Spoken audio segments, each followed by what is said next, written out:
Mr. Rohatgi, right at the beginning of this conversation, said the system has failed and therefore we probably need to use an alternative, go back to creating specialized benches in the High Court system itself. Is that something that you think is the best solution, given that we've already gone ahead and created dozens of tribunals, new ones are being created every year, and yet we face all these challenges that all of you have already spoken about? Can I just add something? Sure, Mr. Rohatgi. Yeah, see, just as you create tribunals, you can abolish the tribunals. It's only a matter of a repealing of an act, and the tribunal can be Mr. Rohatgi, don't several acts have to be repealed, because these several different sectoral tribunals that doesn't take time. Every day laws are repealed and laws are enacted. It's not a big deal at all for Parliament to repeal those acts and vest the jurisdiction back in the High Court. That is one. Or secondly, as Justice Ganguly gave another version, that you send a serving bureaucrat, and the serving bureaucrat's ministry itself may be a litigant. So how do you expect impartial justice? Now I suggest and submit that if you intend to have tribunals, then you must man them with independent expert persons who need not be retired personnel only. You create a judicial cadre, like you have a higher judicial cadre for district judges. Isn't this a fairly ambitious solution to repeal a bunch of acts that provide for the creation of different kinds of tribunals, to create a separate cadre? Wouldn't it be simpler to fix the system, let's say by instance of what the Madras Bar Association is trying to do, which is to enforce the Supreme Court decision and create an independent body? No, but please listen to me. For drastic remedies, you have to have drastic measures. As Justice Ganguly said, the judge ratio with the population is very poor. By adding a few judges, filling up a few vacancies is not going to help. We are in a big mess, so drastic measures are required. One of the most drastic measures is we have a law commission. That law commission must look into millions of laws which are floating around in this country, some of which are obsolete, which are 100 years old, which were enacted in different scenarios. Those laws are still operating. All right, Arvind Datar, I don't know what's more feasible, what Mukul Rohatgi is suggesting or what the Madras High Bar Association is trying to enforce in terms of a 13-year-old decision by the Supreme Court that has yet not been put into practice, and that is to at least bring all tribunals under one nodal ministry and eventually create an independent supervisory body which mans them correctly, which gives them the adequate infrastructure and funding, etc. Yes. You see, I think the most important thing is to make sure that all the tribunals come under one ministry, which has been recommended in Chandra Kumar's case 15 years ago, repeated in Madras Bar Association, and we have the pathetic situation where the Supreme Court has given a judgment 2 years earlier, and we have one more case to implement a 2-year-old judgment. Now, the first thing is you must have all the tribunals coming under one roof, under the Ministry of Law. Today only the Income Tax Appellate Tribunal is under Ministry of Law. All other tribunals are functioning as departments of various ministries.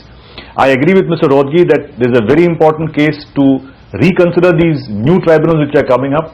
For example, the National Company Tribunal, there is no justification for that. You have totally 6,000 company cases all over India. Why do you require 21 tribunals in 21 states with 62 members? Why do you require a National Tax Tribunal with 50 members? You just require an additional tax bench in each court. And the problem being, Mr. Datar, that we don't have people with the right technical expertise to fill all those member positions, right? Neither do we have retired judges, nor do we have the right technical experts. You are not able to recruit 9 company law board members for the last 22 years.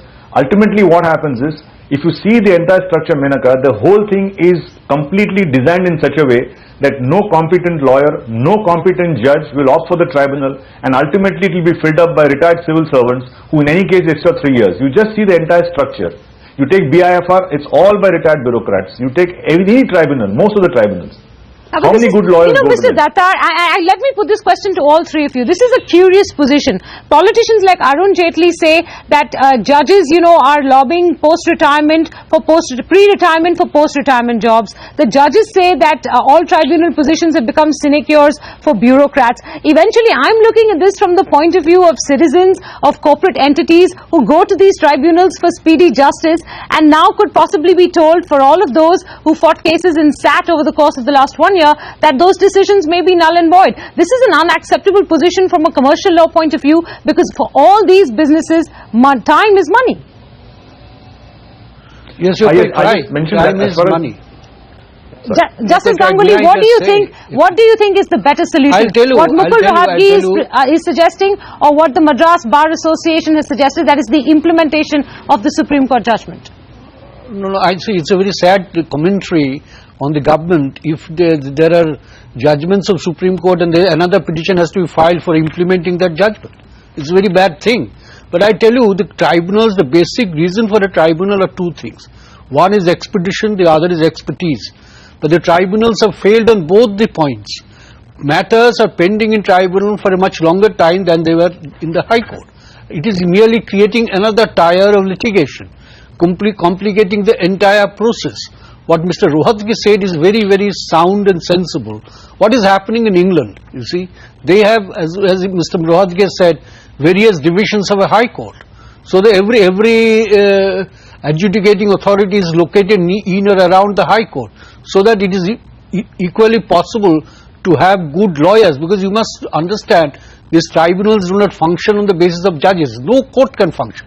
You need a proper bar. Most of these tribunals do not have a proper bar. Can you just add something to what Yes, Justice go ahead, Ganguly Mr. said? Rohatgi. Go ahead, Mr. Rohatgi. And also, I do want to... I wanted to put Let an me tell additional you question to you, because I need to wrap up this discussion. I know what you're suggesting may be the better long-term cure, but in the shorter term, since we need these tribunals to function, given the pendency in courts, how do we fix something this? radical? And that is this: in England, a lawyer can be a judge of the High Court for 4 years or 3 years, and then he can come back to practice. In our country, if you want to become a judge of the High Court, you will remain a judge for 15 or 20 years.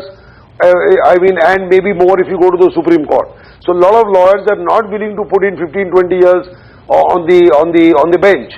So why can't you have, and we have a system of a provision of an ad hoc judge of the Supreme Court or the High Court.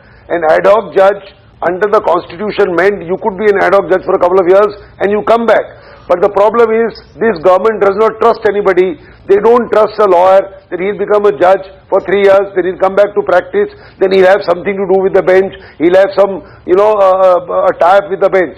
Now, if you're going to have this, why can you not ask 20 or 10 lawyers of every High Court and 10 lawyers of the Supreme Court who are willing to sacrifice 2 years or 3 years of their profession, who are good, who have good standing, come along, do something back for your profession, be a judge of the High Court for 3 years, and dispose of a lot of cases, and that lawyer will not have, to go to any politician or do anything else to ensure that he gets promoted, etc., etc. He has no other axe to grind. All right. I mean, if you ask me, I wouldn't have minded to have become a judge of the High Court or the Supreme Court for 2 years and do some sacrifice, dispose of a lot of cases and come back. Because I don't need anything else from the judiciary. I don't need anything else. I'll give 2 years of my profession and do it.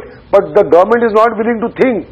All right, fair enough. problem is Arvind Datar, we started this discussion by trying to understand the problems in SAT and use that to fix the tribunal system if there is any such possible short-term fix. Instead, it seems all of these problems are inextricably linked to the reform of the entire judicial system, not just the tribunal system, and that in itself makes it an unsolvable problem, doesn't it?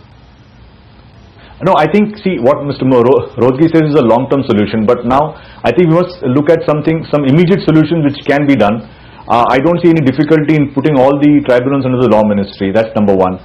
Secondly, there is no difficulty in conducting an audit. There are 30-40 national tribunals, of which 10 are very, very important. You select them, just have an audit of their infrastructure, about their service conditions. For example, in the IPAB, Intellectual Property Appellate Board, the chairman doesn't have a car. In fact, in the Green Bench and the tribunal, there is no car parking space available for people. So these are small problems which doesn't require some kind of great long-term policy solutions. You can just make an audit, find out the problems and select tribunals, address them and finish it off.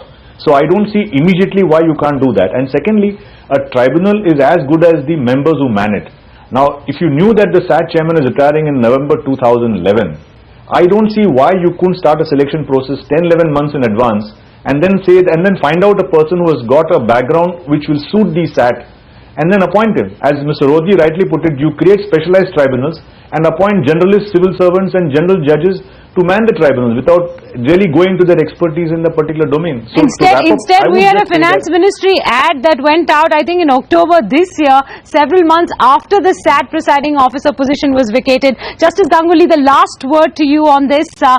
Do you think there will be or there can be a short-term fix, or is it going to have to be a far long-term fix, as Mukul Rohatgi has pointed out, and that in this political environment is almost impossible to achieve? Yes, it's impossible to achieve because the government is not serious about the whole thing. That's my view, a very serious view. The government is not willing to solve this problem. The government doesn't want a strong judiciary. The government, what is happening in most of the important areas, where is the economic justice in this country? In very important areas, tax, excise, central excise, customs, we are having this kind of, if I may say so, kangaroo tribunal, which is hardly a seat of justice. All right, So gentlemen. this is what the government, this suits the government. Why should the government change it? We started off trying to determine whether SAT's orders of the past 1 year could be held null and void, and we've ended up with a far grimmer prognosis of the tribunal system and where it's headed. At this point, gentlemen, I have to wrap due to the shortage of time. Thank you very much for joining me. Justice Ganguly, Mukul Rohatgi and Arvind Datar. Thank you. Thanks Thank very you. much. And thank Thank you you. very much for Thank watching. We'll be back next week.